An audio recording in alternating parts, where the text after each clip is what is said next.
This is something we've been talking forever. But now they've discovered it with $1 billion research.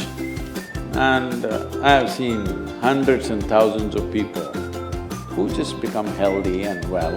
If something appears on my plate, if I just feel this, I know what to eat and what not to eat. You eat something today and see, just learn to observe how agile and how active your body feels after eating this food.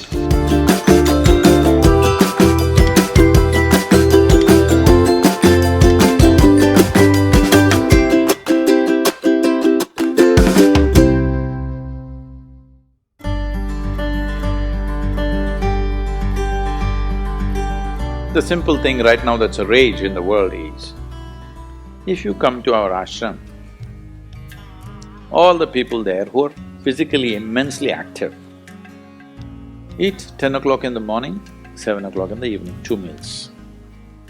How many doctors have been telling me that they will die of malnourishment, this will happen, that will happen, you must do this, you must do that.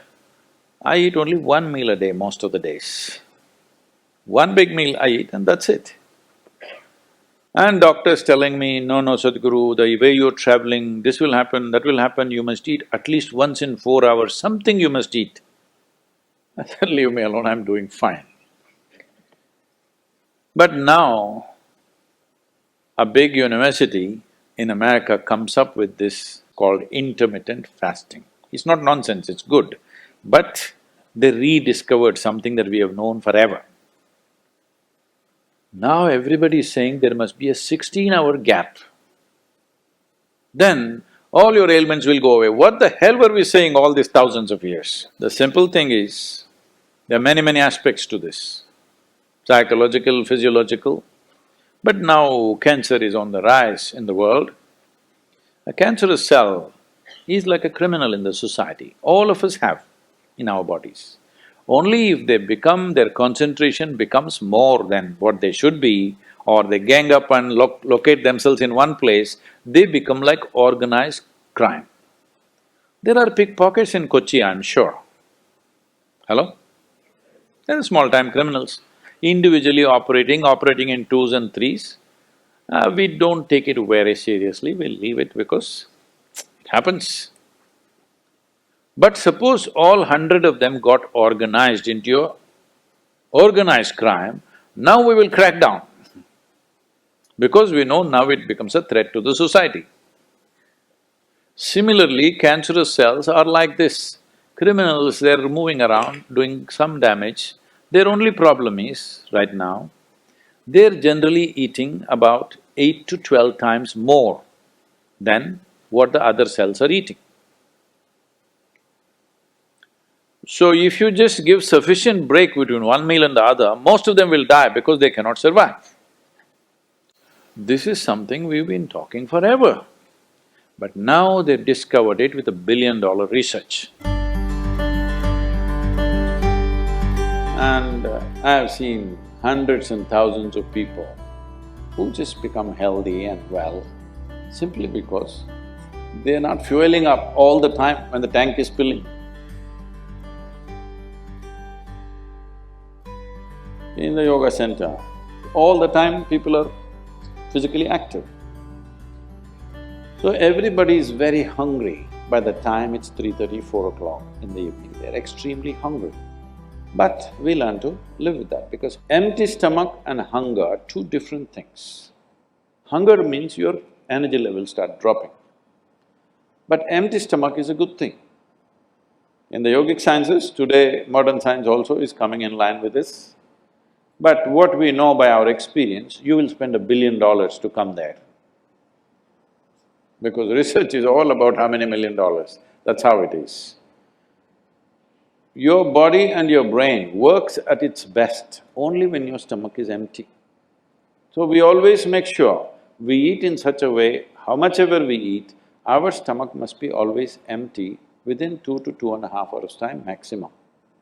So we go to bed hungry always. People think they cannot sleep. They can sleep. On an average, for 25 years on an average, I slept only 2.5 to 3 hours. These days I'm getting little lazy and sleeping anywhere between 3.5 to 4.5 hours in spite of the level of travel that I have. When I say level of travel, if I say my level of travel in the next few days, you will fall off your chair. Yes? Should I tell you? No, not necessarily. Because in the next 10 days, I'm in 5 different countries, doing I don't know how many events, all kinds of events. So, you're able to keep this up simply because you don't overeat. It's very, very important.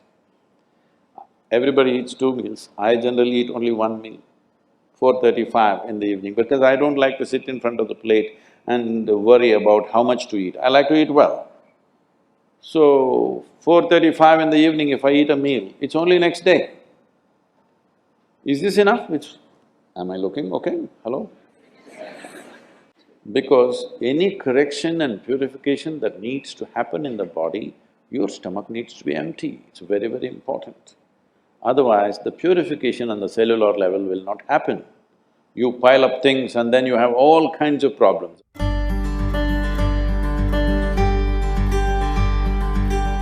When you don't touch the food, you do not know what it is. If food is not good enough to be touched, I don't know how it's good enough to be eaten.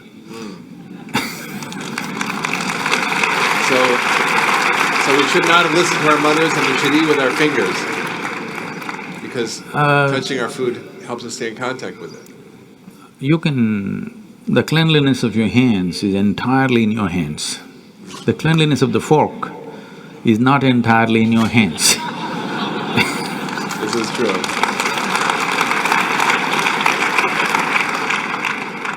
And nobody else but you have used these hands. So,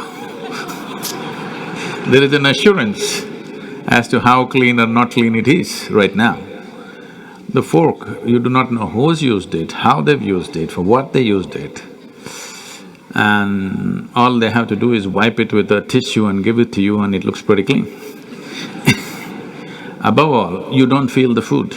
The first thing that's been taught to us is, if food appears in front of you, to hold your hands upon the food for a few moments, just to feel how the food is.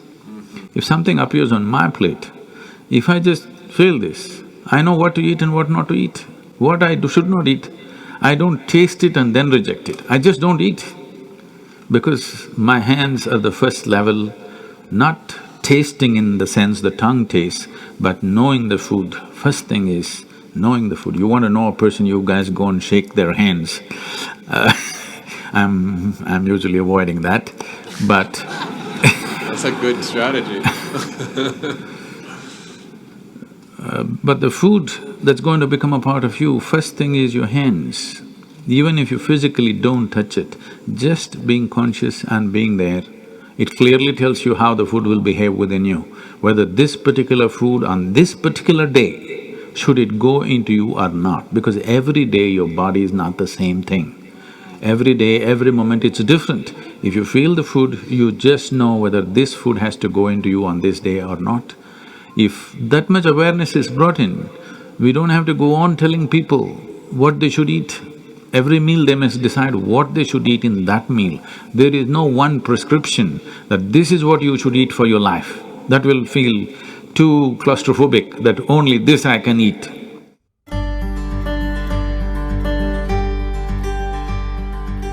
Your selection of food and consumption of food also must happen consciously. More than what you eat, how you eat it is also equally important. When I say how you eat it, these are all live substances. Every one of them had a life of their own, whether it's a plant, animal, vegetable, every one of them had a life of their own. Now in some way, you're making food out of it, you must consume it with utmost gratitude. If you approach it with a certain sense of gratitude and reverence towards the food that you eat, when I say reverence, it may feel like too much for you, but I'm asking you, let's say we put you in a room and you had nothing to eat for 5 days. If God appears in front of you, what will you ask for? Food? So that's how important it is. You must understand the food on your plate is not just a substance, it is not a material, it is not a commodity, it is life. It is the life-making material for you. So you must treat it as such. Right now, when it's on the plate, when it's out there, it has no value, but the moment you consume it and it becomes your flesh and blood, now suddenly it's of immense value. Why do we live like this? It's very important, when it comes on your plate itself, you must treat it as a part of yourself. With great reverence, you must consume. Just the way you consume it, if you change that, food will behave very differently within you. This is what consciousness means. If people say your consciousness has no impact on your life, only chemical structures have impact, I'm very sorry for them because that's not how life works. Human consciousness has a deep and profound impact on everything that we touch, especially the food that we are making another life as a part of ourselves. When we're doing such an act, it's very, very important we treat it with utmost gratitude and reverence.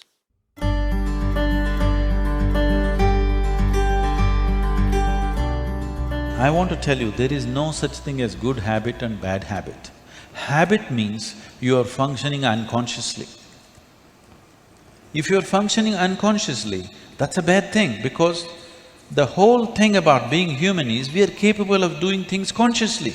That is the beauty of being human, that we can do everything consciously. What an animal does unconsciously, we can do the same thing consciously. We can eat unconsciously or we can eat consciously. We can breathe unconsciously or we can breathe consciously. Everything that we can do it consciously. The moment we do something consciously, suddenly that human being looks very refined and wonderful.